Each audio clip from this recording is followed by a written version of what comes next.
Assalamualaikum warahmatullahi wabarakatuh. Waalaikumsalam warahmatullahi wabarakatuh. Hari ini pertemuan pertama mata kuliah metodologi penelitian biobisnis. Nah, seperti yang saya sampaikan tadi ya, untuk mata kuliah ini membahas metode penelitian ya yang berkaitan dengan biobisnis. Jadi penelitian yang fokusnya tentang penelitian biologi maupun bisnis, yang nantinya harapannya ketika akan melakukan tugas akhir atau skripsi, apa yang kita pelajari pada mata kuliah metodologi penelitian ini bisa bermanfaat.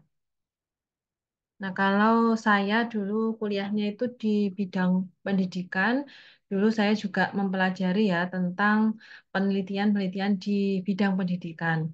Nah, kalau ini penelitian di bidang biologi dan juga bisnis, maka fokus pembahasannya yaitu penelitiannya yang berkaitan dengan biologi maupun di bisnis. Nah, untuk pertemuan pertama, kita akan membahas mengenai hakikat penelitian. Nah, kira-kira kalau dari Mas Takwin, apa alasannya mengapa kita harus melakukan penelitian? Menurut pandangan pribadi seperti apa, Mas Takwin? Eh, Kalau dalam tujuannya ya penelitian. Ya, sesimpel-simpelnya saja menurutnya Mas Takwin seperti apa? Mengapa Mas Takwin perlu meneliti sesuatu itu alasannya apa? Secara sederhana Untuk saja. secara sederhana itu Ya. supaya hasilnya itu lebih bagus, Ibu. Hasil apanya? Ya, kan untuk penelitian itu supaya tujuannya itu lebih bagus nantinya. Ya, kalau kita meneliti itu berarti berawal dari apa, Mas Takwin? Dari permasalahan, Ibu, kalau menurut Dari saya. permasalahan. Nah, jadi kita mengetahui sebuah permasalahan atau mungkin sebuah pertanyaan gitu ya. Kalau dalam penelitian itu istilahnya rumusan masalah. Jadi dari sebuah rumusan masalah, dari latar belakang permasalahan, tentunya kita muncul sebuah pertanyaan-pertanyaan ya, yang kemudian dirumuskan dalam bentuk rumusan masalah. Nah, dari permasalahan tersebut, sebagai seorang peneliti, kita memiliki curiosity atau rasa ingin tahu yang tinggi. Dengan cara apa untuk menjawab rasa ingin tahu kita? Yaitu salah satunya dengan melakukan penelitian. Nah, kalau standar penelitian sendiri di biologi itu tentunya harus sesuai standar ini ya laboratorium.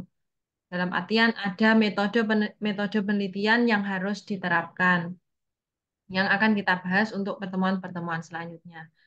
Nah, untuk kali ini kita akan membahas mengenai hakikat penelitian. Ketika berbicara tentang hakikat penelitian, itu diawali dari ini ilmu pengetahuan.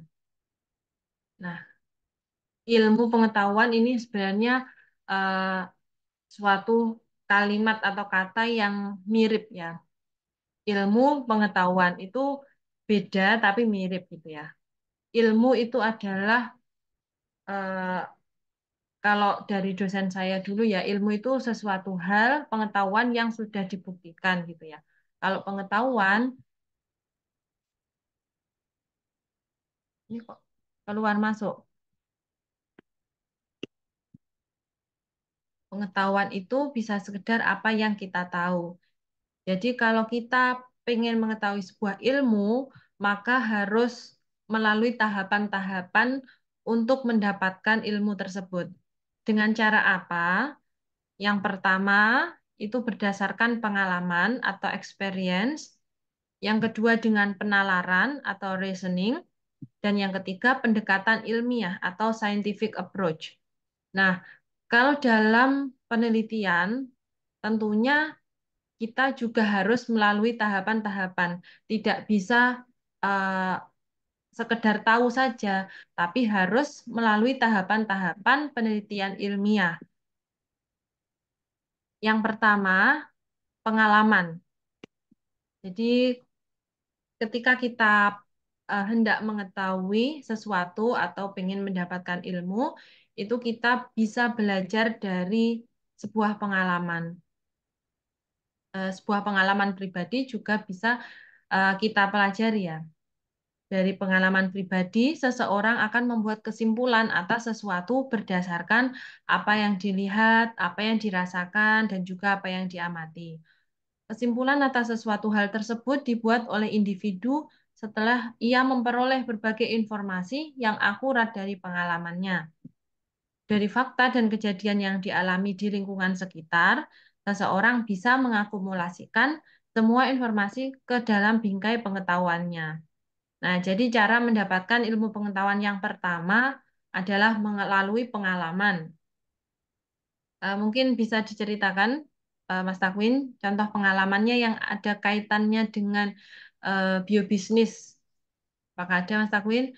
Mungkin pengalamannya ketika mungkin pernah hidroponik, membuat hidroponik, atau pengalaman apapun. Mas Takwin ada pengalaman tentang ini biobisnis? Kalau pengalaman secara lama belum Ibu, secara luas itu belum kayaknya, belum pernah. Kalau di biobisnis, kalau bisnis Hmm? belum kayaknya Ibu. Atau apapun, nggak harus dengan biobisnis yang pengalaman yang berkesan dan itu pengen diteliti seperti apa?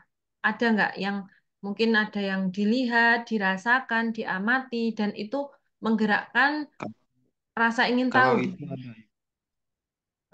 Kalau bisnis misalnya kan mau Hmm? diteliti secara detailnya ada saya itu ada dua. Pertama itu bisnis di peternakan,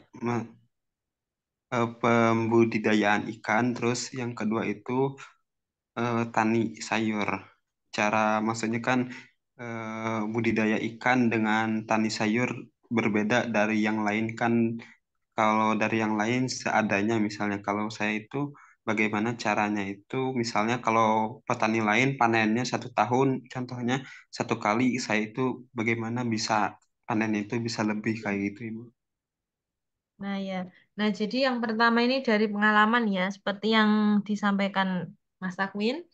Nah jadi mungkin Mas Takwin melihat kondisi di sekitar rumah ya, ada Iya, pertanian kok yang pertanian A itu panennya bisa cepat, panennya bisa bagus. Lalu yang sawah B misalkan itu panennya kurang bagus. Nah, itu kan dari yang dilihat, dari yang diamati. Nah, dari situ akhirnya menimbulkan rasa ingin tahu mengapa pertanian si A dengan si B berbeda. Apa yang membedakan? Lalu faktor-faktor apa saja yang menyebabkan hal tersebut. Nah, itu contoh dari pengalaman. Pengalaman yang menimbulkan rasa ingin tahu yang kemudian kita tergerak untuk melakukan penelitian. Yang selanjutnya penalaran ya, tahap selanjutnya untuk memperoleh pengetahuan yang selanjutnya adalah penalaran. Penalaran ini ada dua, deduktif, deduktif reasoning dan induktif reasoning. Nah, kalau di bahasa Indonesia ya dulu sering ya belajar tentang dua paragraf ini ya, ada paragraf deduktif, ada paragraf induktif. Nah, sebenarnya ini hampir sama ya istilahnya saja. Kalau di sini di penelitian gitu ya. Jadi kalau penalaran deduktif itu berarti penalaran dari hal yang umum ke hal yang khusus. Kalau penalaran induktif itu penalaran dari hal yang khusus ke umum. Nah, ini juga kaitan ini contohnya penalaran deduktif. Ini contohnya masih umum ya. Semua mahasiswa membayar SPP. Premis mayor ini biasanya di matematika soal seperti ini ya. Andi adalah salah satu mahasiswa. Premis minor. Maka Andi membayar SPP itu kesimpulannya. Nah, jadi deduktif itu dimulai dari hal yang umum semua mahasiswa gitu ya. Terus dikerucutkan ke hal yang khusus. Andi adalah salah satu mahasiswa. Kesimpulannya, maka Andi membayar SPP. Nah, kalau dikaitkan dengan contoh eh, tentang di bidang biobisnis ini juga bisa misalkan eh, semua sawah yang subur diberi pupuk misalkan gitu ya. Premis mayornya, premis minornya sawah Pak Andi diberi pupuk gitu ya. Maka kesimpulannya berarti sawah yang subur itu diberi pupuk. Itu kan berupa penalaran. Penalaran ini juga bisa didapatkan dari pengalaman tadi. Misalkan dari Mas Takwin tahu pengalamannya, mungkin dari fakta sawah A itu kok lebih subur dari sawah B. Oh, ternyata pupuk yang sawah A itu lebih optimal, lebih bagus. Takarannya disesuaikan. Nah, itu masuk ke penalaran ini. Yang selanjutnya, penalaran induktif. Penalaran induktif ini kebalikannya ya, dari hal yang khusus ke hal yang umum. Ini contohnya, setiap kambing yang diamati ditemukan memiliki tanduk. Jadi bisa disimpulkan bahwa setiap kambing bertanduk. Dan ini juga bisa digunakan untuk berbagai kasus ya. Jadi ini sesuai kasusnya masing-masing yang diamati. Nah, selanjutnya, tahap yang ketiga untuk mencari pengetahuan adalah pendekatan ilmiah atau scientific approach. Nah, ini yang sering dikenal ya di penelitian ilmiah ini ya menggunakan pendekatan ilmiah. Kalau yang pertama tadi pengalaman itu kan masih umum ya pengalaman, yang kedua penalaran itu belum spesifik, tapi yang sudah spesifik mendekati ke penelitian yaitu menggunakan pendekatan ilmiah. Ini yang digunakan oleh para ilmuwan untuk meneliti berbagai hal. Jadi seorang ilmuwan itu ketika melakukan penelitian harus menggunakan pendekatan ilmiah atau scientific approach. Pendekatan ilmiah ini merupakan gabungan antara penalaran induktif dan deduktif, yaitu penyelidikan yang sistematik, terkontrol, dan bersifat empiris atas suatu relasi fenomena alam. Dengan kata lain, pendekatan ilmiah adalah proses berpikir, di mana kita bergerak secara induktif dari pengamatan menuju pembentukan hipotesis, dan kemudian berbalik secara deduktif, membuat verifikasi atas hipotesis kita kepada penerapan logisnya. Nah, jadi untuk pendekatan ilmiah ini menggunakan dua penalaran tadi, baik secara deduktif maupun induktif. Dari pengalaman atau dari pengamatan, kita membuat hipotesis. Nah, dari hipotesis, kita membuat verifikasi atas hipotesis. Diteliti hipotesisnya, diverifikasi, lalu kita simpulkan lagi.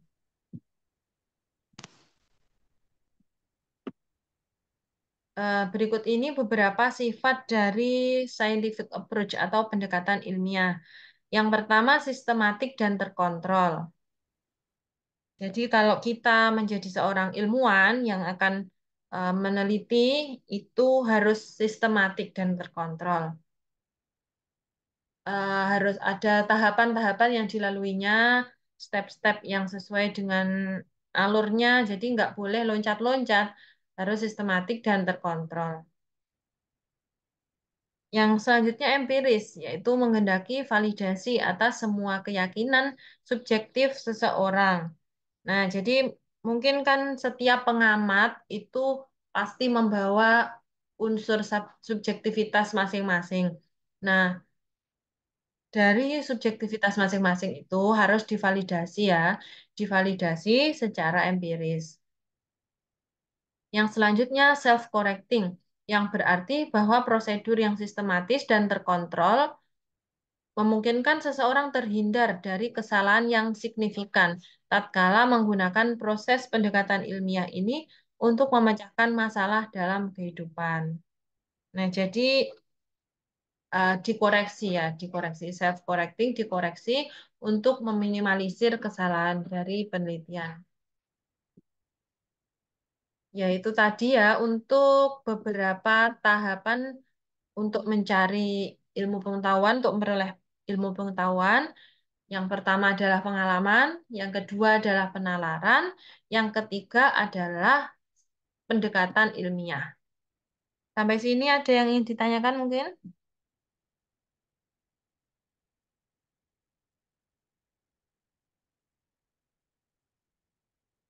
Ada? Belum, Bu. Belum? Nah, lalu ini kita lanjutkan kalau tidak ada yang ingin ditanyakan. Itu tadi masih cara memperoleh ilmu pengetahuan. Selanjutnya kita masuk ke penelitian. Penelitian itu merupakan kegiatan yang menggunakan pendekatan ilmiah sebagai prinsip kerjanya. Nah, tadi kan ada 3 tahap untuk memperoleh pengetahuan. Ada pengalaman, penalaran, dan pendekatan ilmiah. Nah, dalam penelitian ini harus menggunakan pendekatan ilmiah. Tidak cukup hanya dari pengalaman, tidak cukup hanya dari penalaran, namun harus menggunakan pendekatan ilmiah. Nah, pendekatan ilmiah ini merupakan suatu proses pencarian kebenaran melalui prosedur ilmiah dan berdasarkan dukungan data. Nah, jadi kalau pengalaman saja tanpa dibarengi dengan data yang cukup, penalaran saja tapi tidak ada data yang mendukung penalarannya, maka itu tidak bisa dikatakan sebuah penelitian ilmiah. Maka penelitian ilmiah itu harus menggunakan pendekatan ilmiah yang harus mengikuti prosedur ilmiah dan juga berdasarkan dukungan data. Nah, seperti halnya nanti ketika menyusun tugas akhir atau skripsi, maka juga harus mengikuti tahapan prosedur yang sesuai. Tahapan prosedur yang sesuai itu biasanya kita bisa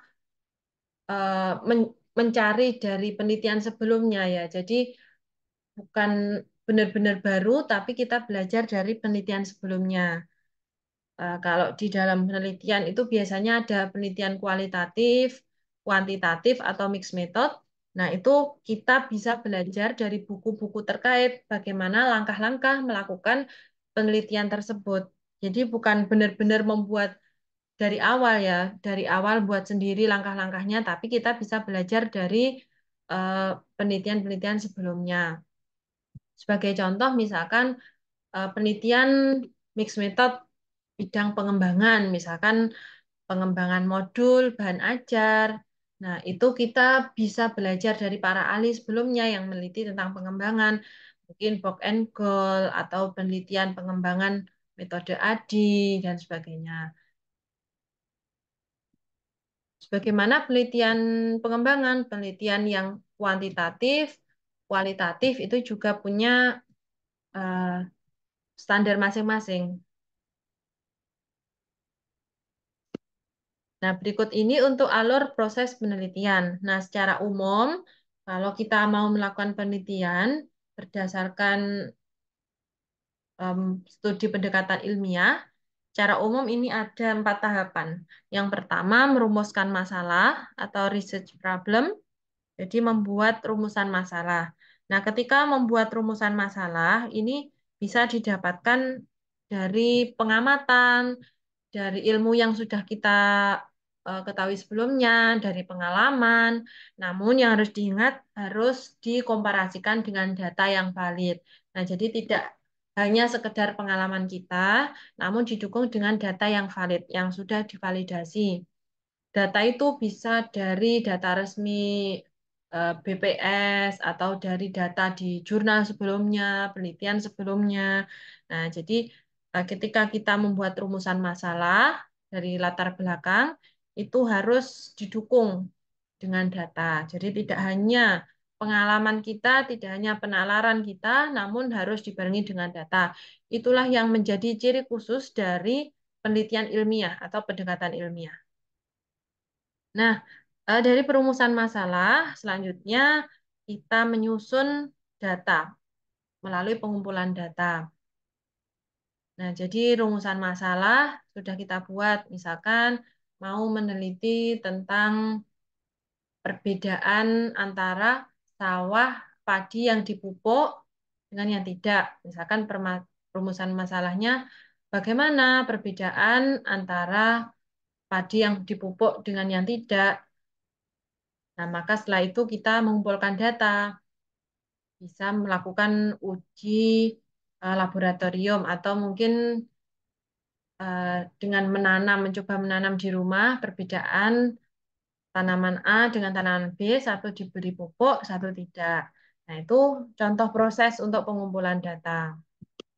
Dari hasil pengumpulan data, kemudian kita bisa melakukan analisis data. Jadi dari analisis data itu nantinya yang akan kita interpretasi atau ditafsirkan. Nah, tentunya untuk pengumpulan data ini juga ada standar ya. Jadi kalau di penelitian kuantitatif itu ada hitungannya berapa standar eh, jumlah sampel yang digunakan ketika pengumpulan data. Lalu standar kuesioner, mungkin kalau penelitian kuesioner seperti apa, lalu standar laboratoriumnya seperti apa. Nah, semuanya ada standarnya masing-masing karena melakukan penelitian ilmiah.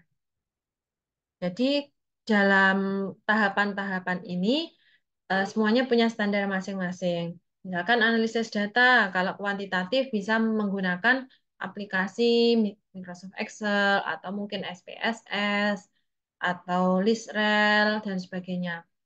Atau mungkin kalau kualitatif itu juga dibantu dengan aplikasi NVivo atau kalau kualitatif itu tidak wajib penggunaan aplikasi sebenarnya ya analisis datanya bisa secara manual karena kan lebih ke kualitasnya kualitatif. Nah, secara umum alur proses penelitian seperti ini, mulai dari rumusan masalah, pengumpulan data, analisis data, dan penafsiran data. Nah, ini sebenarnya di semester lalu sudah pernah kita singgung ya sedikit-sedikit tentang penelitian. Ini kan kemarin kita sudah membahas beberapa jurnal ya. Nah, jurnal tersebut itu sebagai ini apa contoh dari hasil penelitian seseorang yang tentunya itu sudah melewati dari proses perumusan masalah, pengumpulan data, analisis data, penafsiran data. Penafsiran data ini biasanya kalau di sub judul jurnal itu masuk di bab pembahasan. Lalu setelah penafsiran data, ada kesimpulan. Nah, ini sebenarnya ya mirip dengan komponen jurnal kemarin ya.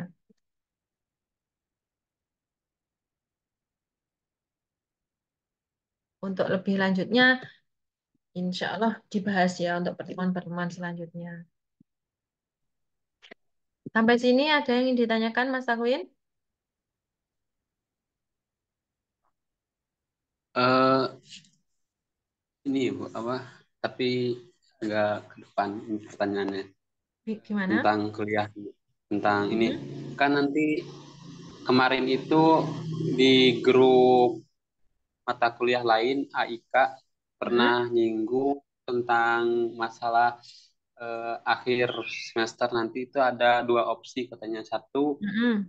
eh, pembuatan skripsi, yang satu Mm-mm. lagi pembuatan jurnal katanya untuk Mm-mm. syarat lulus Mm. itu nanti bisa apa katanya ada rencana katanya lulusan akhir ini katanya nggak perlu pakai skripsi, itu benar atau enggak Bu?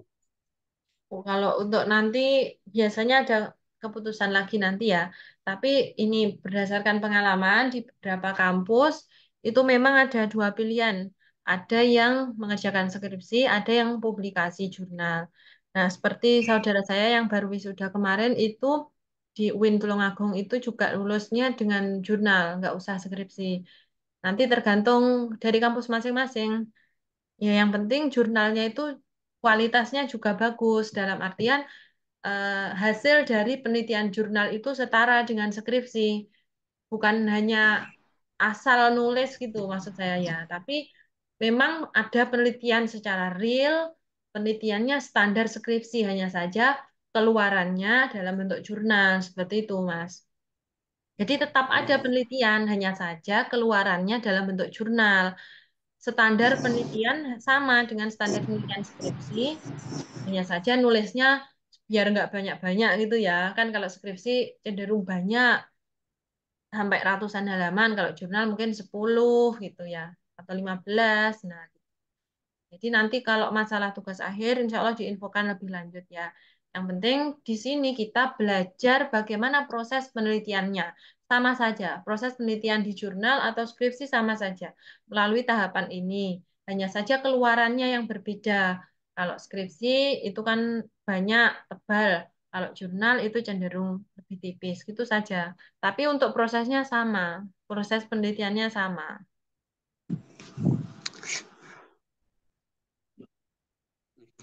Itu Mas Takwin ya. Iya, Ibu. Kalau untuk lengkapnya nanti pasti diinfokan ya. Ini kan masih semester 4 ya. Iya. Yang penting ya ngikutin perkuliahan nanti pasti dibantu akhir akhirnya.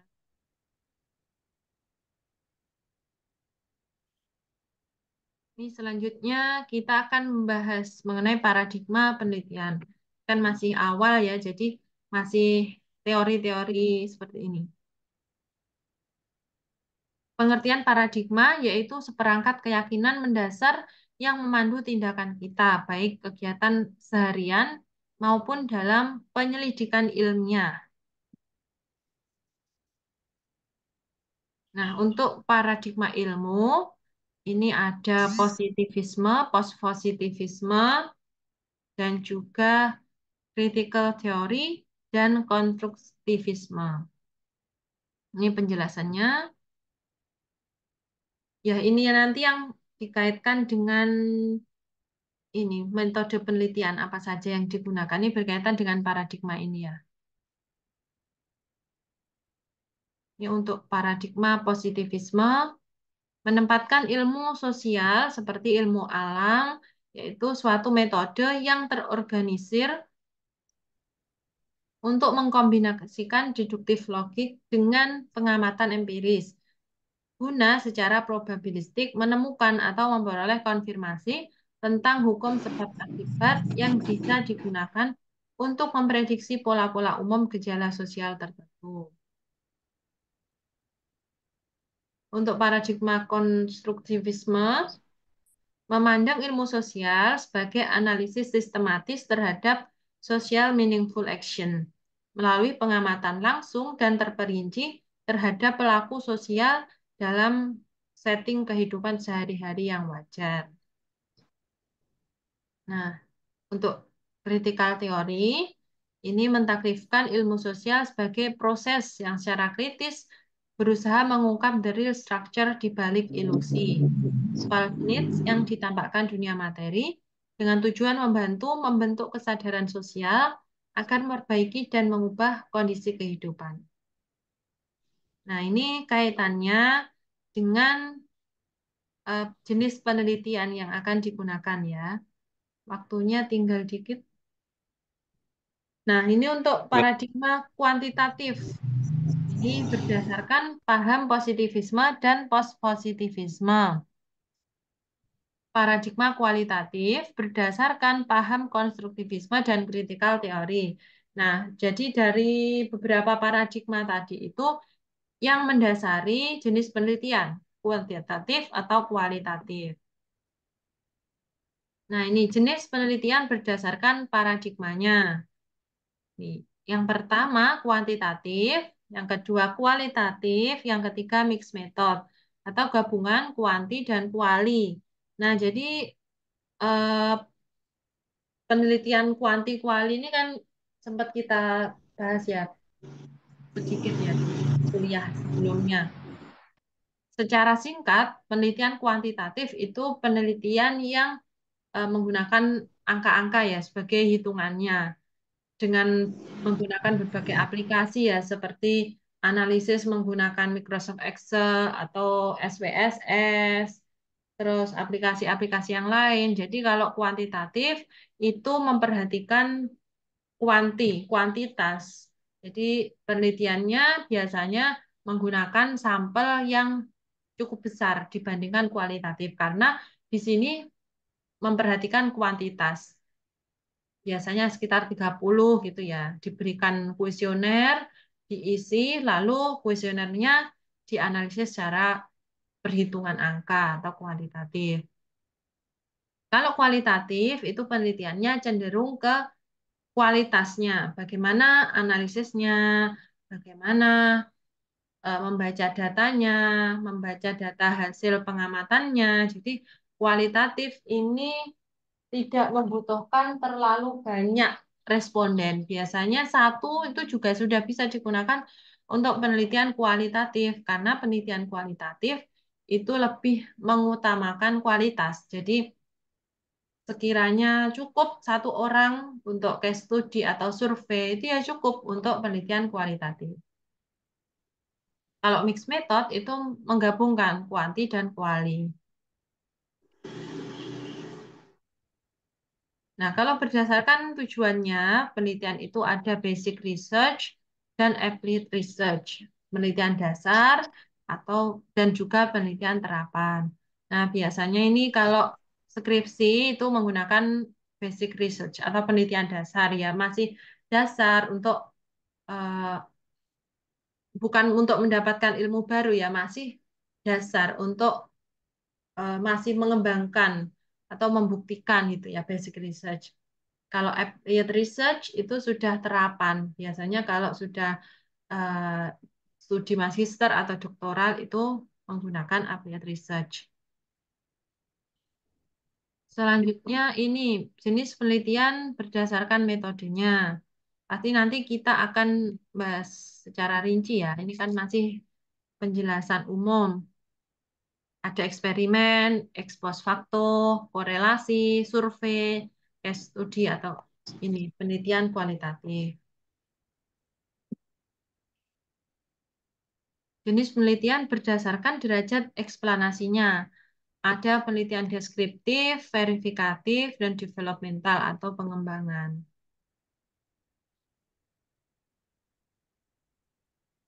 Nah, ini perbedaan penelitian kuantitatif dan kualitatif. Nah, ini kalau kuantitatif,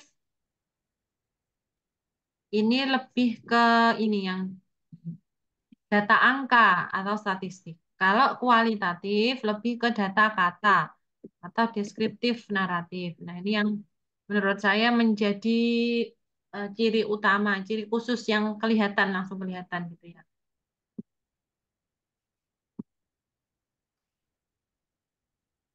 Nah, ini macam-macam dari penelitian kuantitatif. Ada survei research, ada ex post facto, ada experimental study, ada correlational research. Kualitatif contohnya ada studi kasus, etnografi, grounded research, fenomenologi, studi komparasi, dan sebagainya. Nah, kalau saya sendiri dulu satu s dua itu menggunakan mixed method ya, penelitian ini, pengembangan. Jadi ada kombinasi kualitatif dan kuantitatif, itu contohnya penelitian tindakan kelas dan juga penelitian pengembangan. Nah, itu Mas Takwin untuk penjelasan jenis-jenis penelitian dan juga hakikat penelitian sebagai modal awal nanti melakukan penelitian. Nah, harapannya meskipun di semester ini kan kita belum ini ya, belum membahas tentang skripsi ya. Harapannya di semester ini kita bisa menerbitkan artikel Mas Takwin. Jadi nanti bisa saya bantu menulis artikel untuk temanya terserah ya. Terserah temanya nanti bisa diterbitkan. Itu Mas Akwin, kita cari penerbit yang bisa menerbitkan dari tulisan kita. Jadi dari Eh, penulisan artikel itu kita bisa belajar langsung bagaimana cara penelitian. Untuk selanjutnya teknisnya insya Allah dibahas untuk minggu depan ya. Jadi harapan saya target untuk mata kuliah ini kita bisa menuliskan artikel. Salah satu artikel untuk ya persiapan nanti kalau kita sudah menulis tugas akhir. Menulis satu artikel yang melalui proses penelitian yang nantinya bisa diterbitkan di akhir semester gitu. Ya, bagaimana Mas Akwin? Ada yang ingin ditanyakan? Ada Ibu. Biasanya kan ini apa?